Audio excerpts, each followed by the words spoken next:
Just that I felt pretty okay with the test. It was just a little rough. I don't know why. Oh well. I felt horrible. I just didn't. I don't know. I felt like the questions were written really poorly. Like there were a lot of grammatical errors. Yeah, And that too. I felt like the grammatical errors made it so I just couldn't. I don't know. I just didn't comprehend like I normally do. Yeah, with law being so tied around like the way things are worded and like specific words in the text, it's like if you don't have perfect grammar, it can throw you off pretty bad. I think I've gotten used to it because in the weekly review quizzes, I always find grammar stuff. Who wants to do the paperwork tonight? Is anybody that hasn't had a turn yet?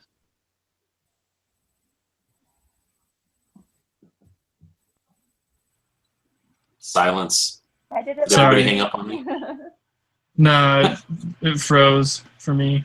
But this week is easier because we don't write a question, right? Right.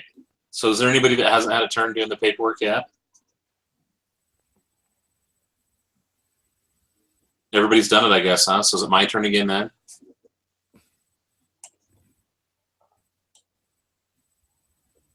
Is it freezing on you guys? No, I can hear you. Oh. It's like deathly quiet, man. I feel like I'm alone here. Okay, I'll go in and find the thing to do it. Sorry, my bandwidth is like being stolen, I think.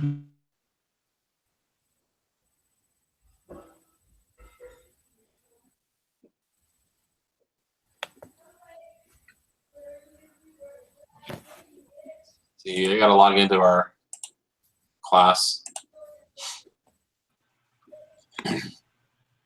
In and out, in and out. Sorry about that. That's awesome. Matt keeps freezing. Is he live or is he frozen? I'm like Schrodinger's cat. A little bit of both.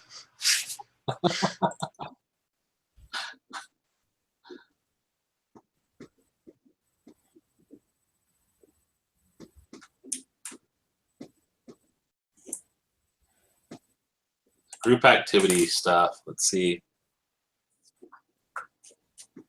Can't believe it's my turn again already.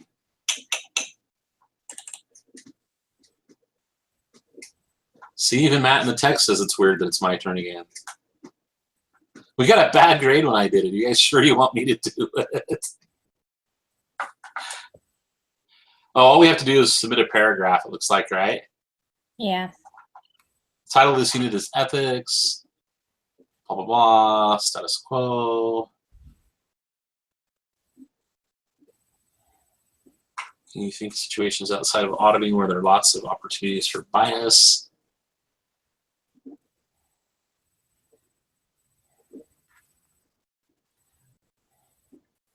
Okay, when your group is finished with this discussion, just take 5-10 minutes to write a paragraph.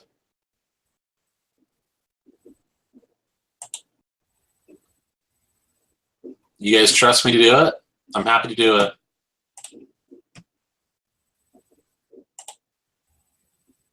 I'll do it. Silence is as good as consent, right?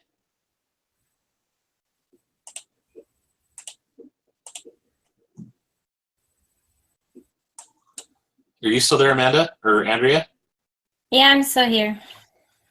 Okay. Man, how do you hold so still?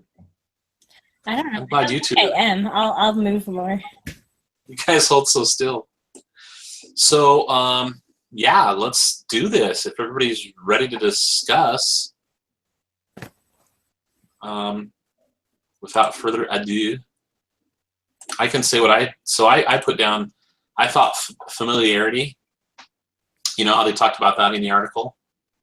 And it made me think of, and it might not apply because I'm not the best at this, but it made me think of, so when I used to work in tire stores and I managed a tire store in Salt Lake for a guy. And I had a brother-in-law that worked for me at the store. And the store owner would do routine drug testing to keep his insurance low. And he I'm honored that he trusted me enough that he used to ask me if I would not take the test because he wanted to save the money on the drug test, and he knew I'd pass it anyway. And my relative, my brother-in-law, failed a drug test, and instead of firing him, as was his policy, he let the guy keep his job because of his, feelings for me as his manager and the relationship we had. So I thought familiarity, that was an example, in real life that I have had in business. So good or bad, there you go. Oh, cute baby. Sweet, cute baby. Or she keeps pulling this up. Hey, can't just say hi? Oh, look at the pretty girl. Oh, Hello. oh man. How pretty. Hey. Cute bow. Thank you. That's so nice of you to let us see her. Yeah. What a treat. Well, you got to be pretty proud. That's a beautiful baby. Yeah, she's getting big, but she's a lot of fun. She's 6 months? 5 months. 5 months. Yeah. What a cutie. Hey. Oh, lucky you. How cool. Sorry, I didn't mean to interrupt. No, you didn't. That was, please. It's much better to see that baby on the screen than me talking. So that was mine. Anybody else want to go now? Yeah, I can go. I couldn't think of one from my personal experiences. I did an accounting example that I just made up, but I can read it. Cool. John is an auditor in his small town. One of his clients in the town is his friend Bill. John and Bill have been friends for over 10 years, and Bill has been John's client for about 8 years. While John was auditing Bill's accounting records, he started to suspect questionable accounting. He really didn't want to hurt the friendship he has with Bill. Instead of challenging Bill's accounts and possibly destroying their friendship, John decided to approve the accounting records. This shows familiarity because John and Bill have a strong friendship, and Bill has been John's client for a while, and this caused John to become biased with his judgment while auditing Bill's accounting records. So. That's a good example. Do you guys think so? I mean, so even at the university I work at, and even in the church, right? There's examples of fraud in the accounting department, and like with business owners. When I had my business, I would only let my wife and I were the only two people that had access to our books, because I had so many acquaintances and peers that lost their businesses due to embezzling from employees. And it was trusted employees that they were so familiar with them, and they'd worked for them for so long that they started to kind of turn a blind eye, if you will, to the things that they would do, and they didn't watch as close as they should. My brother, in fact, had an employee that he trusted to do his accounting, and that employee took out a debit card on the business checking account and embezzled a large sum of money that really hurt my brother's business. So I could tell you, just in Burley where I lived, I could name easily right now 5 businesses that had between $15,000 and $75,000 embezzled from them in the last 5 years. Wow. Any thoughts? We're discussing tonight. Come on, Amanda. I just kept thinking, reading the article, that some stuff is just so easy to do without even really realizing it at first. And then you become so used to doing that, you just keep doing it like it's natural, even though you know you're not supposed to. Yeah, it makes me think of that. This is a bad example because I can't remember the person's name, but it was actually, I think she's even a member of the church, but she lived in like Georgia or something like that. And she started working for this big company, and it started out like as a mistake. Like, she was going back to Utah to visit family, and instead of using her credit card for the ticket, she accidentally used like her company credit card. but she was the one in charge of like all the accounting type of stuff. And so she just decided to put it off and fix it later, but then she found herself justifying that they don't pay her enough or something. And so then she kept doing little things like that, and it turned into a big thing, and she ended up going to prison for a couple years or so. So that's what it reminded me of, because I studied that in another class a few semesters back.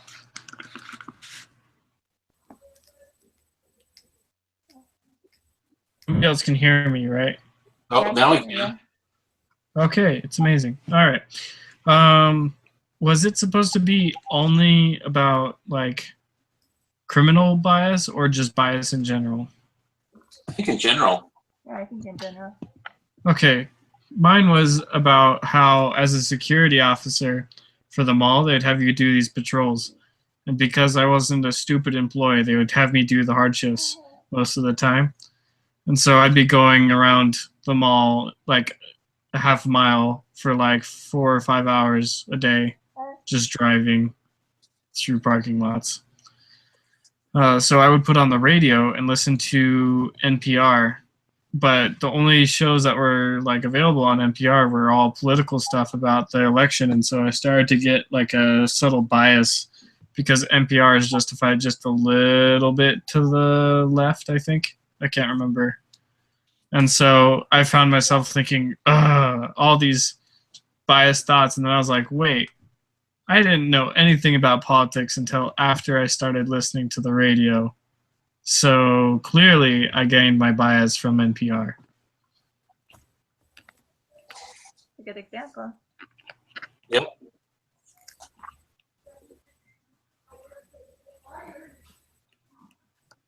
And Amanda, have you shared your example? No, so my example was about discounting, and when I first started my job, I work at a grocery store deli. Some of the people there were caught discounting the fried chicken, and that doesn't quite match what we're doing, but the thought behind it was that, you know, they had a choice between discounting the chicken and risking their jobs, which they all got fired. Or in the short term, they weren't getting yelled at by their friends and their coworkers. So like they made a choice to take the short term, like, how do I say this? To please the short term consequences, I guess. That's not how I wanted to say that. Sorry.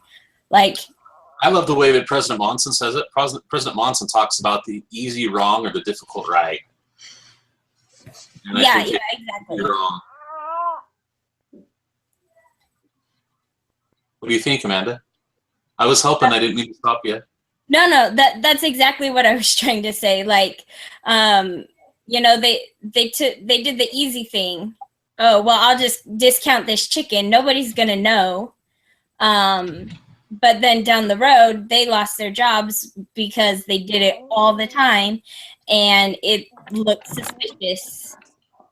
So they got fired. Like that, they should have just said, no, I can't do that. That's not how this works. You either pay for the chicken or you don't get it. And they didn't do that. You know, that's such a big thing because a guy in my ward owns, my ward in Burley owns 7 Dairy Queens. And he closed his Dairy Queen in Rupert because he had so much embezzling going on that it wasn't worth it to him to keep the store open because they just were stealing from him so badly. Wow. Yeah. It's crazy. How do you People are guys dumb. feel about being given discounts when you don't deserve them? I don't usually get discounts. So When I owned my business, true story, I had a lot of young customers, young men in particular, that worked in restaurants in town. And so, for instance, when I would go to the Kentucky Fried Chicken, one of the shift managers was a really good customer of mine. And he liked me a lot, and I gave him good deals because he spent so much money in my store. And it was my store to make the deals in, you know.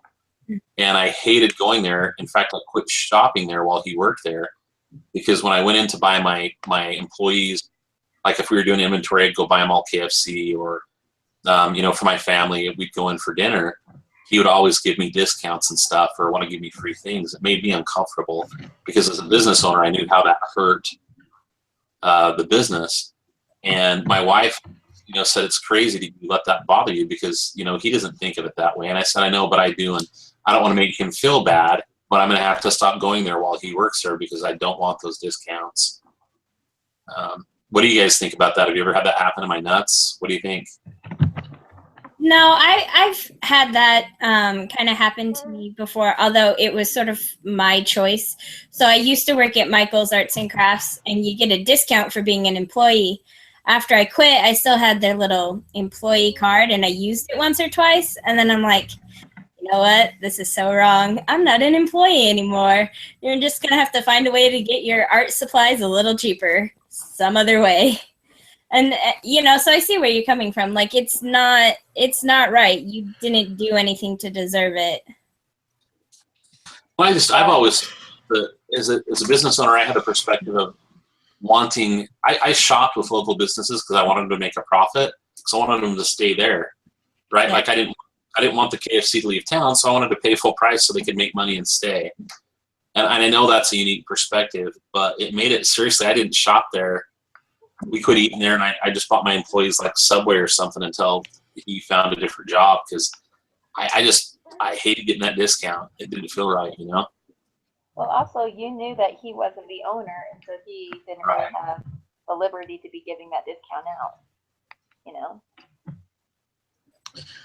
Yeah, I don't buy things very often other than food. So discounts don't really get me but I didn't think about it in the same way you guys are thinking about it.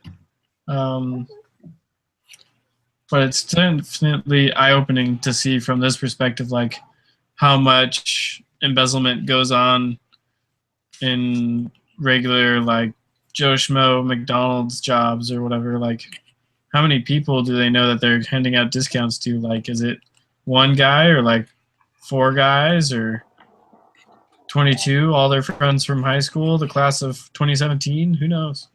That's what happens in a fast food restaurants. The giving free thing, it starts with like one person. You know, they hear about it, and then especially with like the high school kids, they'd all be like, "Well, go to Dairy Queen when, you know, Bobby is working," or whatever the person's name is, and he'll hook you up with free stuff. Yeah. And so then people put the pressure on that employee to give away freebies, and they keep doing it because they want to be cool. They like the popularity, and they don't think it's hurting that bad, because they don't know the bottom line and how much that hurts the gross profit, you know? When I read the article, I started thinking about it, and I was thinking about, how do you eliminate bias? Like, their description of how to eliminate bias is like, we can do a couple of things, but pretty much basically we can't get rid of it no matter what we do, because it's all about people's choices. Well, for bias, I think the first thing you did was right, is that you learn to listen. Like, if you use the example of NPR, or for me, I used to watch Fox News a lot, but I'd always be angry and ornery when I got done watching it, you know? So my wife told me I couldn't watch it no more. But I think that you have to realize what you're seeing, and then I think it's our responsibility to go and do more research and get the other side of the story so that we're not biased, right? I think that's our responsibility, because there's always 2 sides of every story, and always news is slanted to one political viewpoint or another, it seems.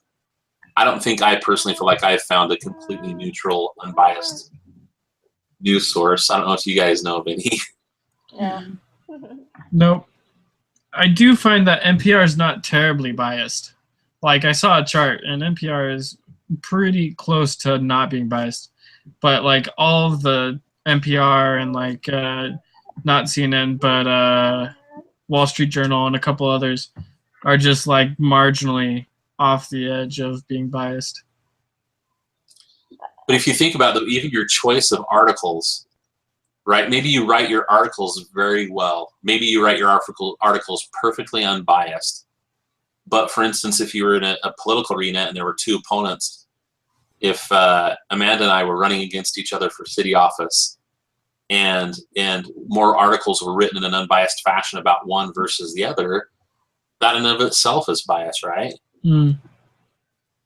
Yeah, because then the person whose articles were biased for them or whatever, or even against them, either has the advantage or disadvantage.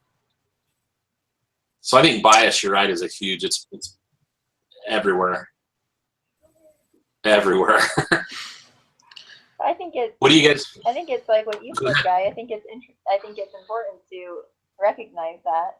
And so if we hear of an issue or something, we can go out and research it ourselves to try to, find the most true source. So, Don't you think so? Seriously? yeah. So I think it's important Yeah. that we recognize that. Everyone would do that. I think if all of us just verified, like we were told something, and then we all thought, before I say anything to anybody else, or I report that or repeat that, I'm going to go verify from a couple other reliable sources, make sure it's true. I have people all the time at work that it's not the same because it's not news, but someone said something, and so this person will keep spreading this untruth, and it blows into this huge emotional drama when in actuality it never happened, Yeah.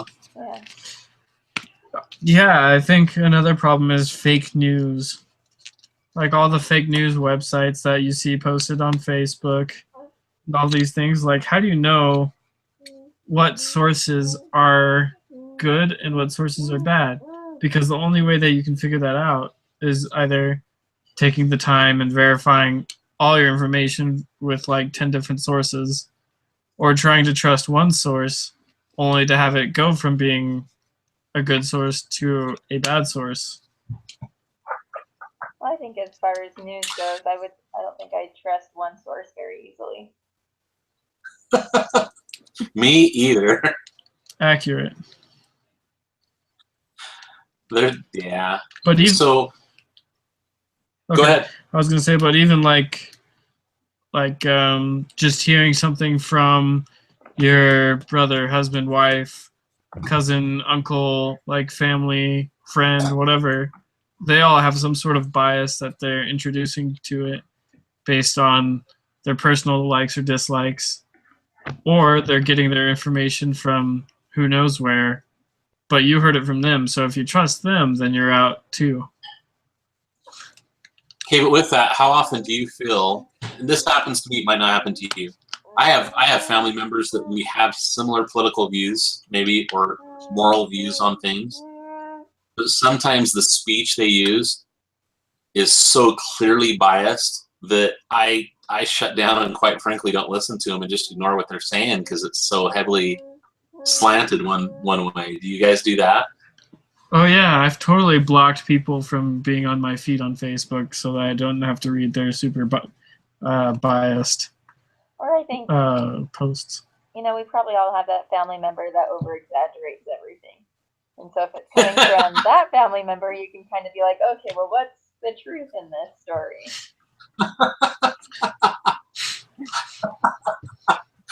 How do you guys feel about so how would you guys feel on the freebie thing? So you go into a movie theater. We have a movie theater in one of the buildings that I work in. You go into a movie theater and your friend is working there or somebody in the ward, and you know that they just work there and they give you a free popcorn and a drink. Does that bug you? Is it morally wrong? Or do you just want to think about it and enjoy the delicious popcorn and fresh drink? Or what do you do? Prior to this class, I don't think I'd have thought about it. I think I'd just take it and be like, cool, great.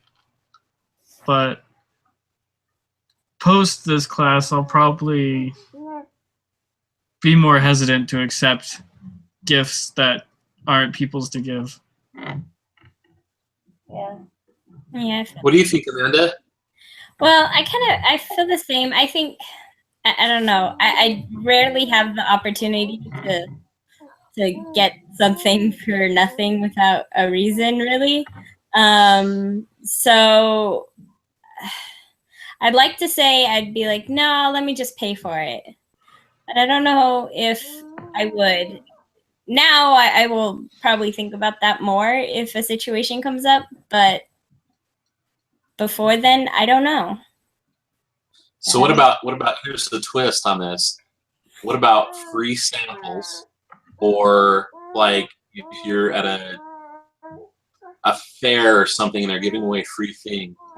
What about, taking, like if someone's giving away a free fly swatter or something, is there anything morally, maybe not so great about taking 20 of them from the table instead of only one, or taking a handful of pens instead of just one?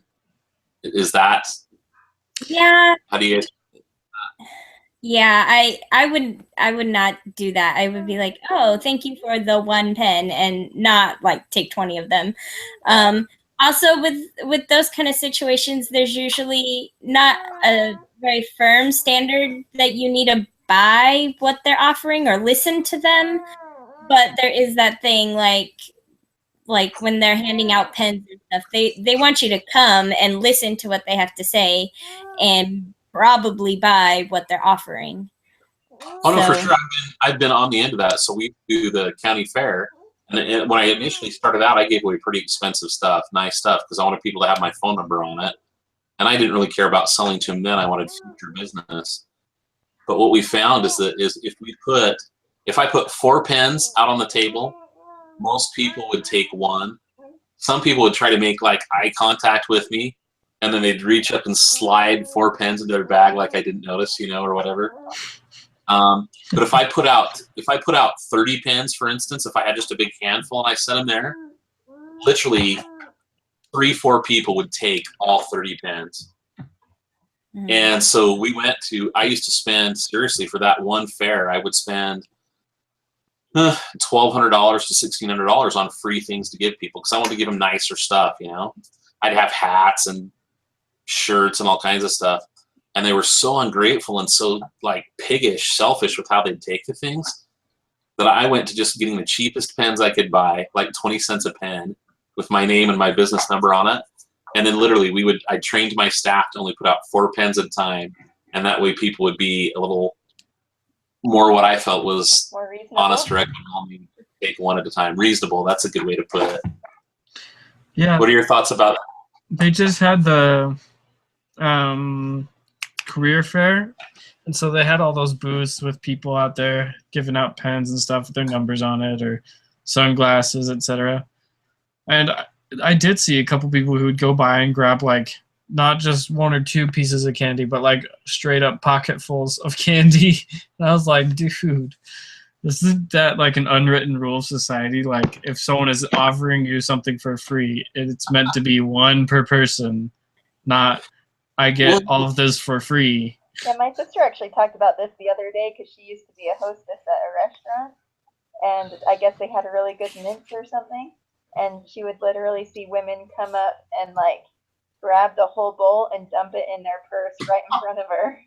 And, like grab handfuls and like start like shoving their pockets full. And she's like, they're complimentary, not free. Like, that's horrible. Wow. So I think there's, and it's like when I see all those pens, I would only take 1, if any, because it's like, how many pens does a person really need? Like, don't take stuff just because it's free. But people would take stuff. You guys, seriously, we used to put out, like, so part of my business, we sold Dish Network and DirecTV. Not saying they're great. I don't pay for either, but that's part of how I make my living. And we would put out brochures with our business name stamped on them, right? Try and get sales. And initially, we used to put out like packs of 50 or 100 at a time on the table. And there were people that would buy like 5 or 6 of them and throw it in their bag just to get anything free. They had no intention of buying it, and I didn't care. I just couldn't believe they'd grab like 5, 10, slide a whole pile off in their bag just to take it, because they're worth nothing if you don't want it. But people would do that. And I found that for me, so as I would go to the Consumer Electronics Show, it's in Vegas. It's like one of the biggest trade shows that they hold there. And some of the companies like Panasonic and Vizio, big companies, they would give away like really nice swag. like LG one year had some really cool personal fans that, you know, they spun around, you could use them in church or whatever, and then in LEDs on it, it would spell out life is good. And so I went to the lady working there and I said, hey, I don't want to abuse this. I know that's a nice thing you're giving away.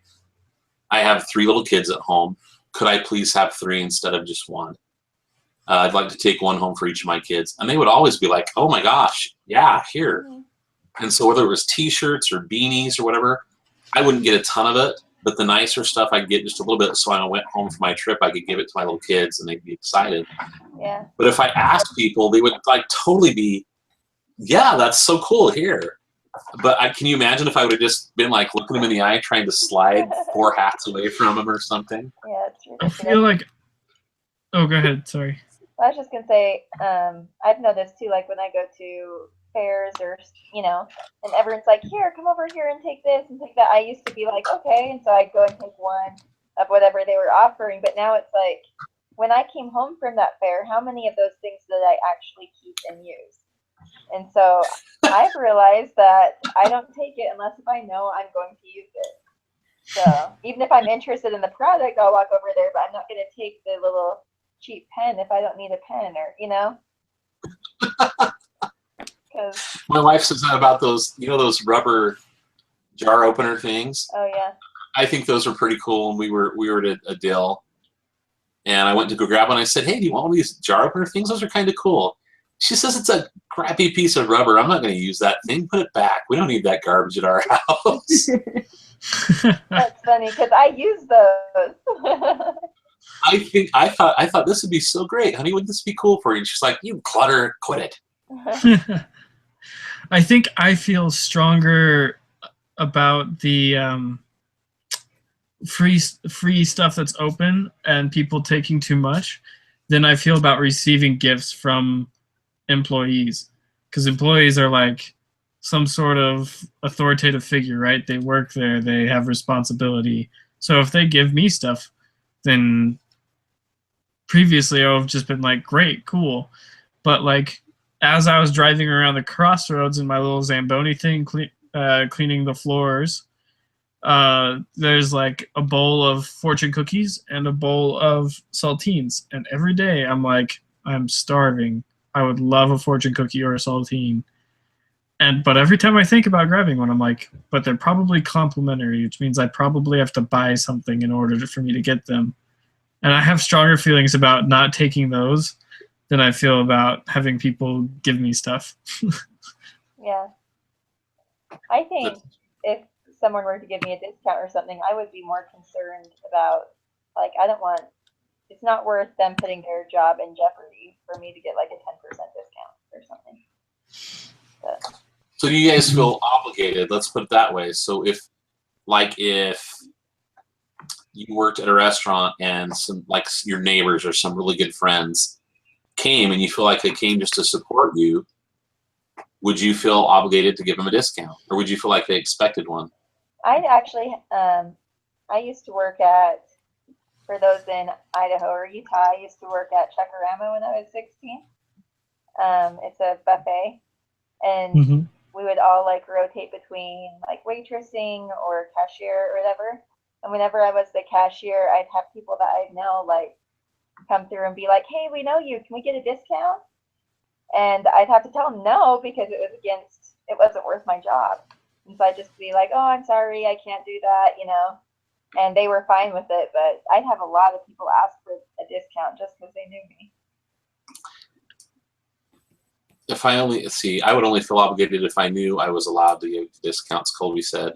I think that for me, I have gone to businesses, just in fact, there's a burger place that went out of business in Bountiful, and it was because it was lousy. But there was a family in my ward that they were friends with the owners and they were working there, and we went in. So we wanted to support them. We wanted them to do well, and they felt like they were obligated to give us a discount. We said no, we just we want to come check it out, and it was fun to see you guys. But I bet you get one thing I hated when I worked at Ernst. It used to be, you guys are too young to remember what an Ernst is, probably. It's like it was right before Home Depot and Lowe's blew up. It was like a wannabe Home Depot thing. and I got an employee discount, and I couldn't believe how many of my family members wanted me to use my employee discount for them to buy things, and it was against company policy. You get fired if you got caught. Yeah, I've never had a problem with that. One, they don't usually ask me to be a cashier, and two, I just don't like people enough to have to want to give them discounts. I'm like, too bad, you gotta pay for it. I gotta pay for it, you gotta pay for it. Yeah, I agree with Colby because he said I would never risk my job for someone else to save money. I've had the same mindset, but I guess it's different if you're the owner or something. I haven't been in that situation yet. So for me, I people love a deal, and I used to never, when I worked for other people, sincerely, I did not discount unless I was authorized to, because I figured it was their money, their choice. And when I got into my own business, if I had deals that I had extra margin in, or if somebody would pay cash, or depending on the size of the ticket of the sale, I would be pretty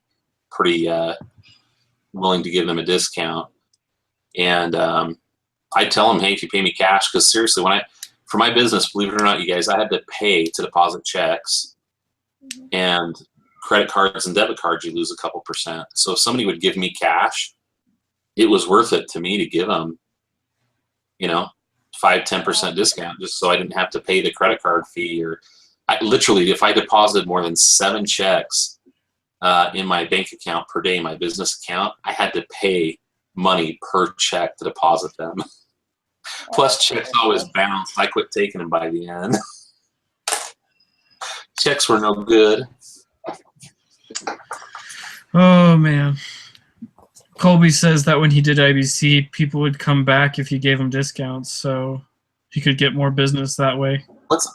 What's an IBC? It's like the school-run company, like they get it's like a class you can take, and students collab together to create like a business with floaty quotation marks, right? So like right now we got like a sock company on campus, and like a grilled cheese place, and a lotion thing. They're little like kiosks you can go into and try and make money. I think it stands for like integrated business core or something. If you're an online student, you'll take the 4 classes. There's one for marketing, production, finance, and organizational effectiveness. So you'll take the classes, but you're not required to do the business. If you're on campus, then you like collaborate with a group and launch a business. Colby says you make money for the school. So the integrated business core thing is a new thing, and I'm old enough and I've been a student long enough that I'm like from the prior book, I don't have to do those. Yeah, I took the online class version since I'm not close to campus or anything. And it was good. My husband did the IBC when he was a student. You work for free, but you make money for the school. You do it with 15 people, 0 fun. I think it'd be a good experience, though. I'm glad I didn't do it, though, if it's 0 fun. Work is too hard if it's not fun, right? Yep. So what do we need to do for this paper thing?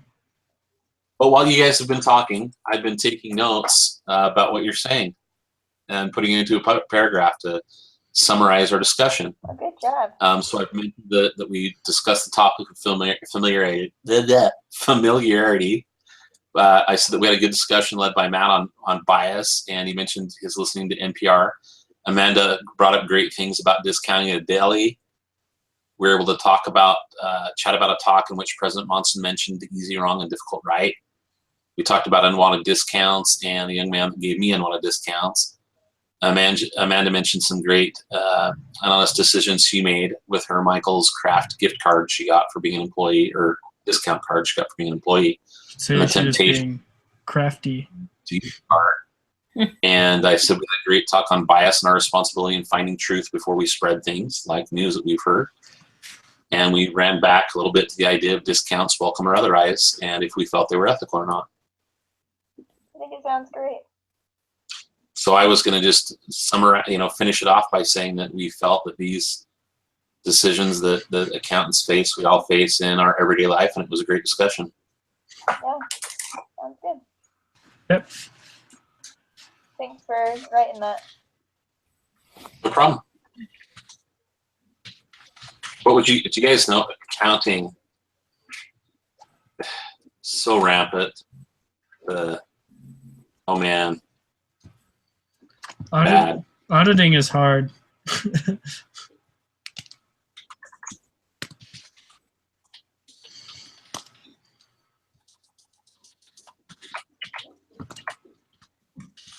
Just the temptation to be dishonest, you know, and to falsify things.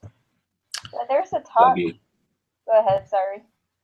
No, finish, please. I was just going to say there's a talk. I don't remember who gave it or when it was, but it said like I think it's about like a grocery store. It had a story about it, like that somebody wasn't charged something at the grocery store and it was like $3, and so they thought, well, it's only $3, it's not a big deal.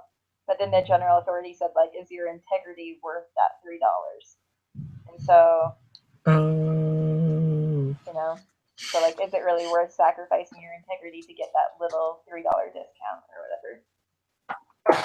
We had a guy that he became a really good customer of mine and a really good friend. But he and his brother owned a grocery store, and my wife sent me in to get some Sunny Delight because one of my kids was sick and whatever, so she wanted me to go buy some, and they had it on sale. And I went in and bought it, and came back out, and it was the wrong size bottle. It was like a 32-ounce one, and the 16-ounce ones were on sale or something like that, you know. And she's like, "What did you do? Did you yell at them?" And I'm like, "No, I just told them this was the one next to the sell sign." And they were closing up. It was right as they closed, late at night. And so I went back the next day and took my receipt. And I hadn't done business with the owner there yet, but I just said, "Hey man, I came in yesterday and one of your employees was super great and sold me this, and she gave me the sell price, but I was wrong on the size, and so I shouldn't have gotten this size for the sell price, so I need to pay you the difference." And he's like, "Well, what are you complaining about? Are you trying to get her in trouble?" And I said, "No, please. She was just giving good customer service. The fault was totally mine, but I don't want to cheat you, man. So, can I please just pay you the money that I owe you, and please just thank her if you mention it to her for being nice to me, because it was my error again." And it took him like 5 minutes of talking to him to get him to let me to pay him the difference. Yeah. But it worked out super good because he became like an awesome customer. And one year he bought like $400 worth of merchandise from my store. He gave gift certificates to each one of his like key employees so they could come in and buy like a TV from me. Wow. So Wow. It seems like a stupid thing, and it was like $2.90 or something. But that $2.90 of honesty came back to me like, 100-fold. It was amazing. That's pretty cool. Yeah, that's cool. Good example. Well, I like you guys. Do you want to talk more? You can make fun of me for the crappy grade, and we can celebrate Andrea's awesomeness for getting them to do it. I was surprised. I was nervous for this one. I'm nervous for everyone. This is tough for me. Yeah, law's a struggle. Colby says he's off to a different group meeting, so I guess I'll I kick better off go as too. well. My in-laws came over, so I need to go say hi. Okay. All It's fun to meet right. you guys. Thank you. Yep. Thanks, See you guys. See you next week. Good night. Okay, see you guys.